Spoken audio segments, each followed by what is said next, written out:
Camera ठीक कर दीजिए महाराज।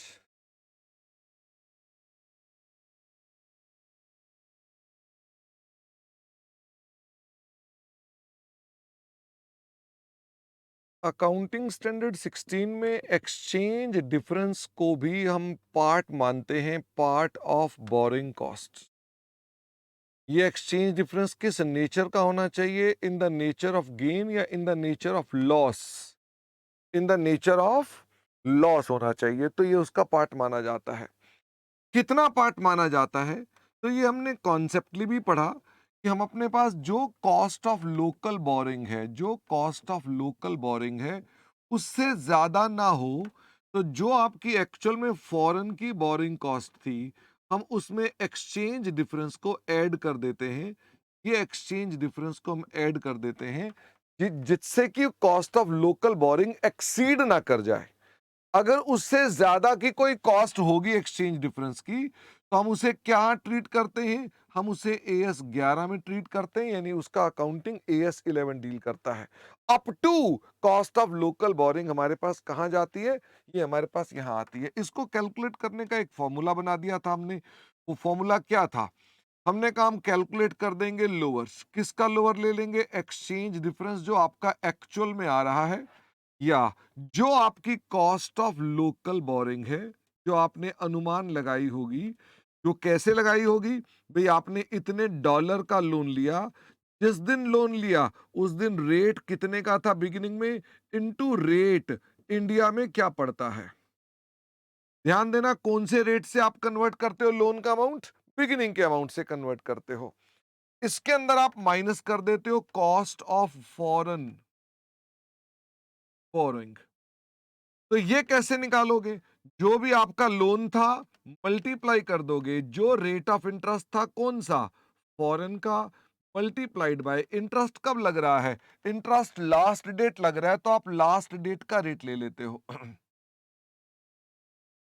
ये हमने अपने पास ले लिया। तो इससे क्या निकलाएगी? इससे निकलाएगा अमाउंट जो कि आपको अल्टीमेटली लोअर लेना है।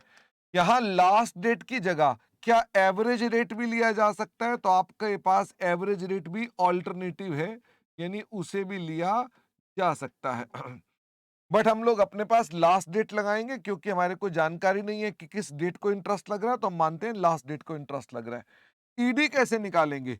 ईडी हमने ले लिया लोन, मल्टीप्लाई कर देंगे जो आपका क्लोजिंग रेट है, माइनस कर देंगे ओपनिंग रेट, तो क्या निकलाएगा आपका? हमारे पास एक्सचेंज आएगा। इन दोनों का जो भी लोअर होगा, this is treated as borrowing cost, and this borrowing cost is dealt by AS 16।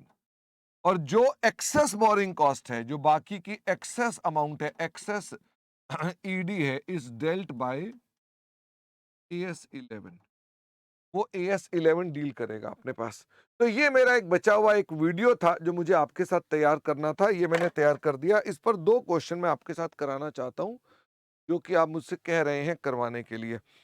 वो कौन से क्वेश्चन है फटाफट से बताओ। एएस 11 में थे वो छपे हुए, उसके नंबर ढूंढने पड़ेंगे मुझको। 25 एंड 35, क्वेश्चन नंबर 25 एंड 35।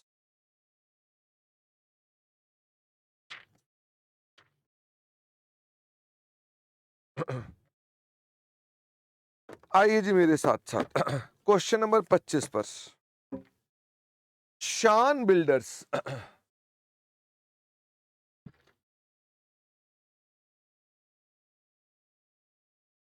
अच्छा, बच्चा कह रहा है 25वां सेम है, हम ऑलरेडी क्लास में कर चुके हैं।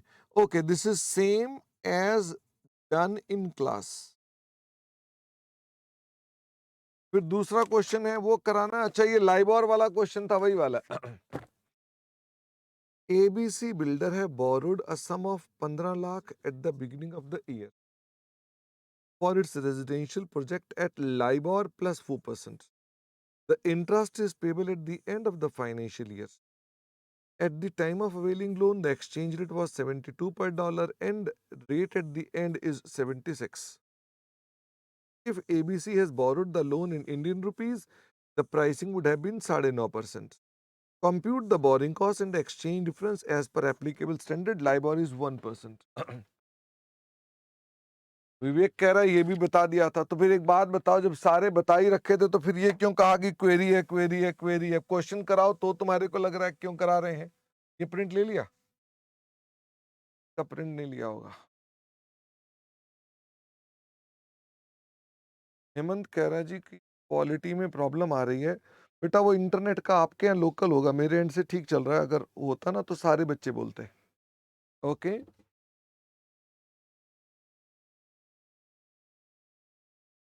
खत्म बेटा खत्म। मुझे को तो समझ ही नहीं आ रही क्या पूछा तुमने मुझसे, तो कुछ पूछने वाला था ही नहीं इसमें। सारे बच्चे बताओ, क्वेश्चन 35 में ईडी डेल्ट बाय एएस 16 कितना होगा? मुझे बताओगे एक्चुअल ईडी है कितना, थप्पड़ कितने का पड़ा? तो आपने कितने डॉलर का लोन लिया? 15 लाख का। क्लोजिंग रेट बताओ कितने का है? 76 का। पहले कितने का रेट था? 72 का। तो थप्पड़ कितने का पड़ा? 60 लैक्स का। Oh my God. नंबर 2, हमारी कॉस्ट ऑफ लोकल बोरिंग अगर हम इंडिया से ही बोरो कर लेते तो हमारे को क्या पड़ता? 15 लाख मल्टीप्लाइड बाय इंडिया से लोन लेते 72 पर, तो हमारे पास कितना इंटरेस्ट पड़ता? मुझे फटाफट से बताओ। इंडिया का रेट ऑफ इंटरेस्ट है 9.5%। 9.5%। लोग ने कहा 102 60,000। 102,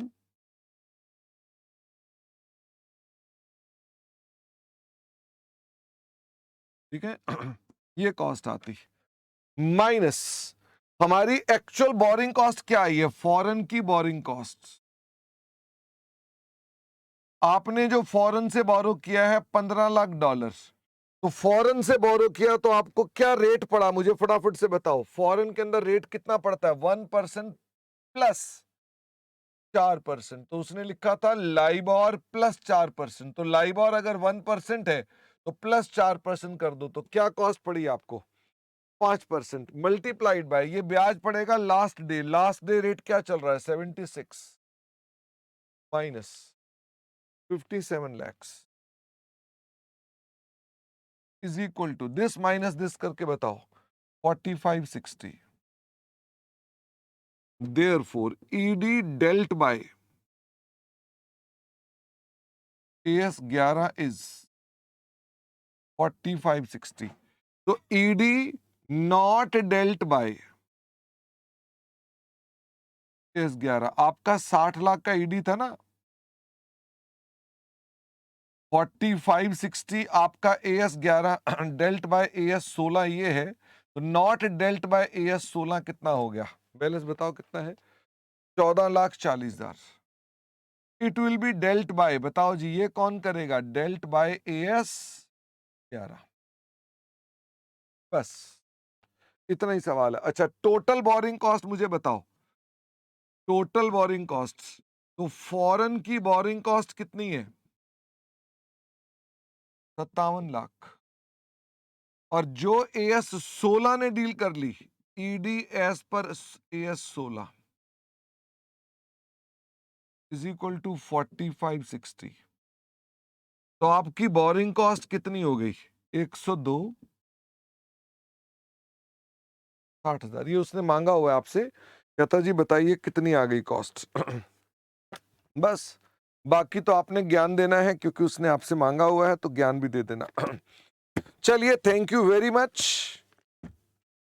हाँ, अब मैं इसको निखिल कल डिस्कस करूंगा बेटा, मेरे पास स्लाइड दूसरी आ गई ना। अब मैं इस स्टैंडर्ड के अलावा कहीं और नहीं जाऊंगा। ओके। तो आज हम यहीं तक बात करेंगे। सार्थक कह रहा है मेरे को नालायक बोलो।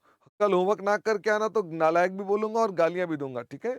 आज की क्लास बाय बाय, कल मिलेंगे आपको, ठीक है?